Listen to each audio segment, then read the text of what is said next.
Good morning. Welcome to our Share and Torah Anytime. We are up to Perek Yud Ches. Many of the Mefarshim understand Perek Yud Ches to be speaking about the fall of Gog u'Magog, and it's really describing how the king of Gog is going to send emissaries. They're going to send shluchim to see is it true that the Jews return to the land. You can imagine that, after, without going into the Zionistic debate, but after 1948, when people would learn this Perek, it was very meaningful for them because it was describing how the king of Gog said, is it true that the people return back to their land? Or when Mashiach is going to come? And the message that they're going to hear back is that you're not going to need to have any shluchim. You're not going to have, you don't need emissaries to find out. You don't need to send spies to find out if the Jews return. Everybody knows that they returned back to the land. And then after the revelation, Hashem is going to give tremendous gifts for the Jewish people, and how all of the army of Gog, and the Gog, the king of Magog, how they're all going to fall apart, and all of the nations of the world are going to send gifts to Hashem. That means the nation that was once the bottom of the barrel is going to end up becoming the king of the world. That's really the description of what's going on, but it's in very abstract terms. So the pasuk says, "Hoy eretz siltzal knofayim asher me'ever l'nari kush." Woe to the land of the shadow of wings, which means that on the other side, this is the me'ever l'nari kush, which is a land which is covered by the shadows of wings. Means it's a dark, distant land. Ashelech bayom tzirem. So the one who's going to be sending emissaries by sea with all these very quick vessels, uvechlei goyim al pnei mayim. It's like papyrus vessels, but like in today's terms we would say like speedboats, to the one who sends out speedboats al pnei mayim. And he tells them, L'chu malachim kalem, el goy memushach memoirat, el am noira, minu v'hala goy kav mevusa asher bozu naharim artzoi. So the king is sending out on like these speedboats, on very fast vessels, and he's saying, go check out that nation that was mamushach and mamoirat, that was dragged and plucked.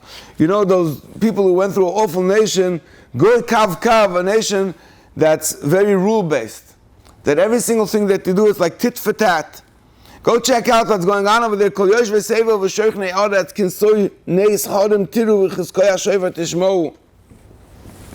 So, all the inhabitants of the world, when a banner is raised on the mountains, you will see, and with the sounding of the shofar you will hear, which means they're going to come to the edge of the world and they're going to say, you didn't have to send us as spies.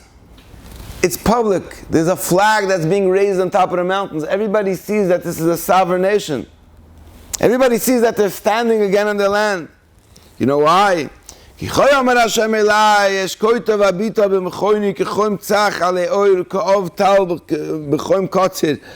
says, I will be calm, and I will look alone, and it's going to be, usually after rain, it's very, very clear. During the rain, it's very, very dark. Sometimes after rain, you have the mist going up. Could you imagine if there's a very cloudy day, but it's extremely light, and you have the mist going up? It's almost surreal. He says it's like a otherworldly scene. That's how otherworldly it's going to be. When the Jews return back to the land, it's going to be like this otherworldly scene where you have like this mist going up. While it's raining, it's going to be light. It's going to be like, wow, something out of this world. A place of shefa without the darkness. Because usually when it rains, the Gemara says, and that Ameimer said in Tainus, in Davches, that if they could, he would be mispal that the world should have water without rain, or the world should have sustenance without rain, because rain makes a mess, it makes a problem for every drachim.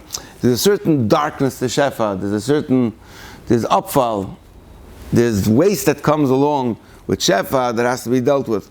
But when the geula is going to come, there's going to be the shefa coming from a place of light without any darkness.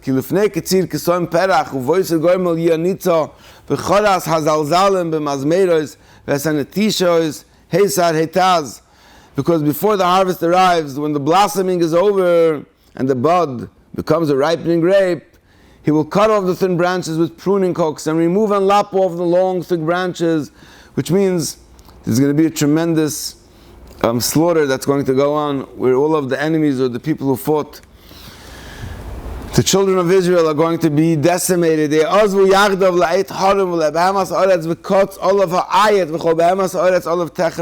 It's describing how there's so many dead that all of the animals of the field are going to be feasting on all the corpses.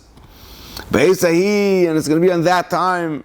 Yuval Shail Hashem Tzivokos, Amamushach Mamoirod, Imam Noirod, Minu Vahala is using the same lashon again, that all the nations are going to bring presents and gifts to that same nation that was Memushach Mamoirod, dragged and plucked. Gol Kav Kav Umavusa Asher Bozu Na'orim Arzo El Mokoim Shem Hashem Tzivokos Arzion. From that time, that nation, that same nation that was Memushach Mamoirod, that was knocked down, downtrodden, abused, that's going to be the nation that everyone is going to know that they returned back to their land, and all of the nations are going to be gifts to them. That's the end of Perik Yud Ches.